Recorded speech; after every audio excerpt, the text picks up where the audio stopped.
আল্লাহ তুমি আমার গুনাহগার উম্মতকে বাঁচাও। বিশ্বনবী পাগলের মতো একবার হাউজে কাউসারে যাবেন, একবার সিরাতে যাবেন, একবার পুলসিরাতের দিকে, একবার হাউজে কাউসারের দিকে পাগলের মতো দৌড়াতে থাকবেন। তার কোন গুনাহগার উম্মত যাতে জাহান্নামে ঢুকে না যায়, সেদিন কেউ সুপারিশ করতে পারবে না বিশ্বনবী ছাড়া। কিয়ামতের ময়দানে ওই বিভীষিকাময় সময়ে মুসিবতের কালে মানুষগুলো পাগল হয়ে বিশ্বনবীকে খুঁজতে আরম্ভ করবে। সবাই মিলে বিশ্বনবীর কাছে যেয়ে বলবে, ইয়া রাহমাতাল লিল আলামিন, ইয়া খাতামান নবীন, রাহমাতাল লিল আলামিন। দেখেন আমাদের কি অবস্থা, কি কঠিন বিপদে আমরা আছি, দাঁড়াতে পারি না, সূর্যের আলোতে ঘেমে হয় না। আজকে কেউ সুপারিশ করতে পারবে না। সব নবীরা অপারগতা স্বীকার করেছে, তারা বলেছে আপনি ছাড়া কেউ নাকি আল্লাহর সামনে দাঁড়াতে পারবেন না, আপনি একটু সুপারিশ করেন। বিশ্বনবী বলবেন, আসো আসো, আজকের দিনে আমি ছাড়া আল্লাহর সামনে কেউ দাঁড়াতে পারবে না। বিশ্বনবী মাকামে মাহমুদে যে আল্লাহু আকবার বলে সিজদায় লুটিয়ে পড়বেন, আল্লাহ রাব্বুল আলামিন বিশ্বনবীকে এমন কিছু চমৎকার শব্দ শিখাবেন, ওই শব্দগুলো দিয়ে আল্লাহর প্রশংসা করে বিশ্বনবী কাঁদতে আরম্ভ করবেন। বিশ্বনবী এমন ভাবে অজর দ্বারা সিজদায় লুটিয়ে পড়ে কাঁদবেন, রব্বুল আলামিনের রহমতের দরিয়ায় জোশ লেগে যাবে। রব্বুল আলামিন এই দৃশ্য থেকে সহ্য করতে পারবেন না। রব্বুল আলামিন বলবেন, ইয়া মুহাম্মদ ইরফা রাসাক, ও নবী আপনি মাথা তোলেন, মাথা তোলেন, আপনার কারণে আমি সহ্য করতে পারি না। নবী আপনি মাথা তোলেন, সাল তুতা, আজকে আপনি যা চাবেন তাই দেব। নবী আপনি সিজদা থেকে মাথা তুলেন, সাল তুতা, যা চাবেন তাই দেব। ওয়াশফা তুশাফা, যার জন্য সুপারিশ করবেন তার সুপারিশ কবুল করে নেব। বিশ্বনবী এবার মাথা তুলবেন। যে বিভীষিকাময় সময়ে প্রত্যেক নবী বলেছেন আমি পারবো না, প্রত্যেক নবী বলেছেন নাফসি নাফসি, আমার কি হবে আমি জানি না, আল্লাহ আমারে বাঁচাও। প্রতিটি নবী বলবেন নাফসি নাফসি, আল্লাহ তুমি আমারে বাঁচাও, আমারে বাঁচাও। বিশ্বনবী মাথা তুলবেন, তুলে বলবেন রব্বি হাবলি উম্মতি, আল্লাহ তুমি আমার গুনাহগার উম্মতকে বাঁচাও। এই দুনিয়ার বুকে রব্বুল আলামিন সব নবীকে একটা করে দাওয়া মুস্তাজাবা দিয়েছেন, মানে যে দোয়া করলে কবুল হয়ে যায় সাথে সাথে। দাও বিহা, দুনিয়ার সব নবীরা ওই দোয়াটা দুনিয়ায় করে ফেলেছে। সব নবীকে আল্লাহ একটা করে দোয়া দিয়েছে, নবী দোয়া করলেই কবুল। সব নবীরা ওই দোয়া করে ফেলেছে দুনিয়াতে। বিশ্বনবী বলেন আমি করি নাই, ওয়া ইন্নী আখতাবি দাওয়াতি শাফাআতান লি উম্মতি ইয়াউমাল কিয়ামাহ, আমার ওই স্পেশাল দোয়াটা আমি দুনিয়ার বুকে কঠিন বিপদে পড়েও কোনদিন করি নাই। আমি আমার স্পেশাল দোয়াটা কিয়ামতের দিন আমার গুনাহগার উম্মতকে সুপারিশের জন্য রেখে দিয়েছি।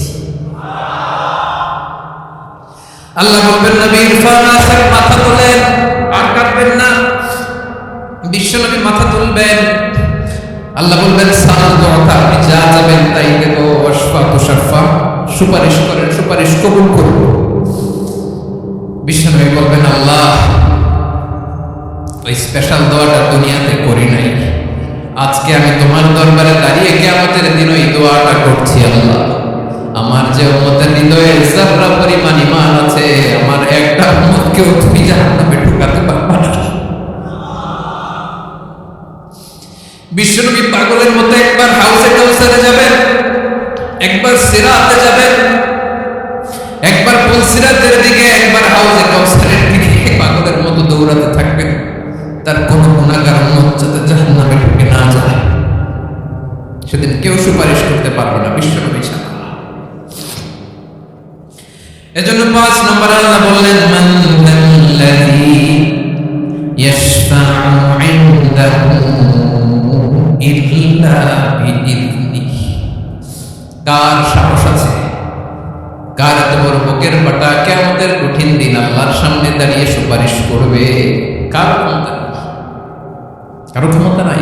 বিশ্বনবী সেদিন সিজদায় পড়ে উম্মতের জন্য কাঁদবেন, সবাই কাঁদবে নাফসি নাফসি, আল্লাহ আমারে বাঁচাও, আল্লাহ আমারে বাঁচাও। বিশ্বনবী বলবেন উম্মতি উম্মতি, বিশ্বনবী আমার জন্য কাঁদবেন, আপনার জন্য কাঁদবেন, আমাদের জন্য সেদিন কেঁদে কেঁদে জাহান্নামের দরজায় দাঁড়িয়ে আমাদেরকে টেনে টেনে জান্নাতে ঢুকাবেন। এজন্যই বিশ্বনবীর ভালোবাসা যেন আমাদের হৃদয়ে ভরপুর থাকে। আমার ভাইয়েরা, প্রতি শুক্রবার বিশ্বনবীর উপরে বেশি বেশি যেন আমরা দুরূদ পড়ি। আমরা যখন বিশ্বনবীর সালাম দেই, দুরূদ পড়ি, একদল স্পেশাল ফেরেশতা আছে যারা বিশ্বনবীর দুরূদটা নিয়ে সরাসরি বিশ্বনবীর রওজায় যায়, যে বলে অমুকের বেটা অমুক আপনারে সালাম দিয়েছে। বিশ্বনবী নিজ কবরের থেকে নিজেই সালামের উত্তর দেয়। বিশ্বনবীর ভালোবাসা যেন আমাদের হৃদয়ে থাকে, বিশ্বনবীর সুন্নাহ দিয়ে যেন আমাদের জীবনটাকে সাজাই করা যাবে ইনশাআল্লাহ। বিশ্বনবীর ভালোবাসা ছাড়া কেউ জান্নাতে ঢুকতে পারবে? বিশ্বনবীর পক্ষে আমরা বলব, বিশ্বনবীর পক্ষে আমরা লিখব, বিশ্বনবীর জন্য আমরা আমাদের কলিজার রক্ত বিলিয়ে দিব, ঠিক কিনা বলেন?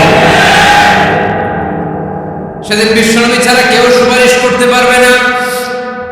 5 নম্বরে আল্লাহ বললেন, মান দাল্লাযী ইয়াশফা'ু ইনদাহু ইল্লা বিইذনি, কে আছে সুপারিশ করবে আল্লাহর সামনে? আর আপনি আপনার বাবার দরবারে যে সেজদা দেন, হ্যাঁ, ইব্রাহিম আলাইহিস সালাম থারথার করে কাঁপবে আর বলবে নাফসি নাফসি, আল্লাহ আমারে বাঁচাও। মুসা আলাইহিস সালাম থারথার করে কাঁপবে, আল্লাহ নাফসি নাফসি, আমারে বাঁচাও। আর আপনি পীরের দরবারে যে সেজদা দেন, কোথায় আছেন আপনি? খবরদার, কেউ বাঁচাতে পারবে না। যাকে ইল্লা আল্লাহ যাকে অনুমতি দেন, বিশ্বনবীকে দিবেন, নবীদেরকে দিবেন, এরপরে আল্লাহ তার স্পেশাল ওলিদেরকে, মুত্তাকিনদেরকে, শহীদদেরকে, সিলেক্টেড বান্দাদেরকে দিবেন। কিন্তু কাকে দিবেন, কার জন্য দিবেন, দুনিয়ার কেউ জানে না একজন ছাড়া। তিনি কে? আল্লাহর ওলিদেরকে, নেককার লোকদেরকে আল্লাহ সুপারিশের অনুমতি দিবেন। কিন্তু আপনি যারে মানেন, যার পায়ে সেজদায় লুটিয়ে পড়ে থাকেন, তারে যে আল্লাহ দিবেন, এটার কোনো গ্যারান্টি আছে? কথা বলেন। এজন্য জপতে হবে একজনের নাম, আওয়াজ করে বলুন, তিনি কে? আয়াতুল কুরসির 5 নাম্বার কথা হচ্ছে, সেদিন কেউ কারো উপকারে আসবে না, সুপারিশ করার সুযোগ পাবে না, আল্লাহ যাকে অনুমতি দেয় তিনি ছাড়া। আল্লাহ যদি কাউকে দয়া করে অনুমতি দেয় তাহলে করতে পারবে, তাহলে পারবে। সেই কিয়ামতের দিনটা বড় ভয়ঙ্কর, কেউ সুপারিশ করার সাহস পাবে না। আরে আমার অবস্থা কি আমি জানি না, আমি আবার কার জন্য সুপারিশ করব? কথা বলছেন না? আমার কি হবে আমি জানি, তা আমি আরেকজনকে নিয়ে টেনশন করার সুযোগ কোথায়? ইয়া নাফসি, আল্লাহ আমারে বাঁচাও, আমারে বাঁচাও, আমারে বাঁচাও। কাঁদতে কাঁদতে মানুষ হয়রান হয়ে যায়, এ নাকি আবার আরেকজনের বাঁচা। বিশ্বনবী বলেন, বিশ্বনবী একবার ছাগলের রান খাচ্ছিলেন, রান খেতে খেতে বিশ্বনবী বলেন, আনা সাইয়্যিদুন নাসি ইয়াউমাল কিয়ামা, আমি কিয়ামতের দিন সর্বশ্রেষ্ঠ হব, মানুষের মধ্যে সর্বশ্রেষ্ঠ সেরা আমি বিশ্বনবী। বিশ্বনবী বলেন, সেদিনটা বড্ড ভয়ঙ্কর, সেদিন কেউ কারো কোনো উপকারে আসবে না, বন্ধু বন্ধুর কাজে আসবে না, স্ত্রী স্বামীর উপকারে আসবে না, স্বামী স্ত্রীর উপকারে আসবে না, পীর সাহেব মুরিদকে বাঁচাতে পারবে না, মুরিদ পীর সাহেবকে বাঁচাতে পারবে না, নেতা কর্মীর পরিচয় দিবে না, কর্মী নেতার পরিচয় দিবে না, ভাই বোনকে চিনবে না, বোন ভাইকে চিনবে না, বাবা তার সন্তানকে চিনবে না, মেয়েকে দেখে মা দৌড়ে দৌড়ে পালাবে। বড্ড ভয়ঙ্কর দিন। বিশ্বনবী বলবেন, জমিনটা এখনকার মতো থাকবে না, পুরো জমিনটা সমান হয়ে যাবে, ফ্ল্যাট। এখন তো গোল, তখন ফ্ল্যাট। সবাই এক জমিনের উপরে দাঁড়াবে, সূর্যটা মাথার কাছে চলে আসবে, সূর্যের গরমে মানুষের মাথার মগজ গলে গলে কানের ছিদ্র, নাকের ছিদ্র দিয়ে বেয়ে বেয়ে পড়বে। সবাই হয়রান, পেরেশান, ক্লান্ত শ্রান্ত।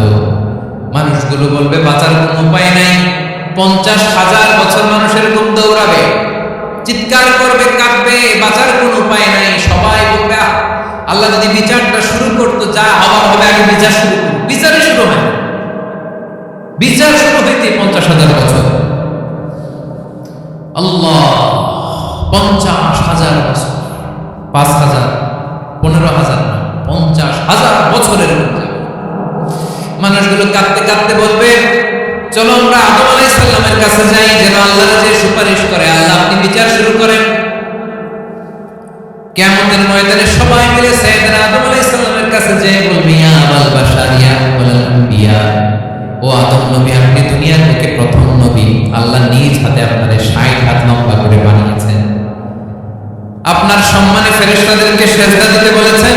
দুনিয়ার প্রথম নবী, প্রথম মানুষ আপনি। আপনি আল্লাহর যে সুপারিশ করেন যেন আল্লাহ বিচার শুরু করে।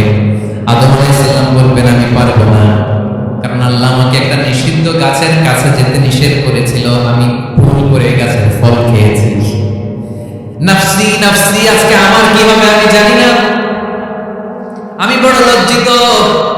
আমারে যদি আল্লাহ জিজ্ঞেস করে কেন খাইছিলাম, আমার কোনো উত্তর নাই, তোমারে বাঁচাবো কেমনে? নবী নবীরা ফাটা করে কাঁপতে শুরু। আদম আলাইহিস সালাম বলবেন আমি পারবো না, মাফ করো আমাকে, আমি পারবো না। ওই যে ভুল করে গন্ধম খেয়ে ফেলেছি, নিষিদ্ধ গাছের ফল খেয়ে ফেলেছি, আমি বড় লজ্জিত, অনুতপ্ত, আমি পারবো না। আজকে আল্লাহ এত রাগান্বিত হয়েছে, আগে কখনো আল্লাহ এত রাগান্বিত হয় নাই, ভবিষ্যতে আল্লাহ কখনো এত রাগান্বিত হবে না। আমি পারবো না। এক কাজ করো, তোমরা নূহ আলাইহিস সালামের কাছে যাও। কোন নবী? লোকেরা এবার পাগলের মতো দৌড়াতে দৌড়াতে আল্লাহ নবী নূহ আলাইহিস সালামের কাছে যেয়ে বলবে, ইয়া নবী আল্লাহ নূহ, আনতা আউয়ালুল মুসলি ফিল আরদ, আপনি জমিনে প্রথম রাসূল। আদম আলাইহিস সালাম নবী ছিলেন, রাসূল ছিলেন না। এই দুনিয়ার বুকে প্রথম রাসূল ছিলেন আল্লাহর নবী নূহ আলাইহিস সালাম। সবাই বলবে ও নবী আল্লাহ, রাসূল আল্লাহ নূহ, আল্লাহ আপনাকে আবদান শাকুরা, শুকরগুজার বান্দা বলে কোরআনে বলেছে। কোরআনে নূহ আলাইহিস সালামের নামেও সূরা আছে নাই? আপনি আল্লাহর প্রিয় বান্দা, প্রিয় রাসূল। দেখেন আমাদের কি দশা, ঘামতে ঘামতে শেষ।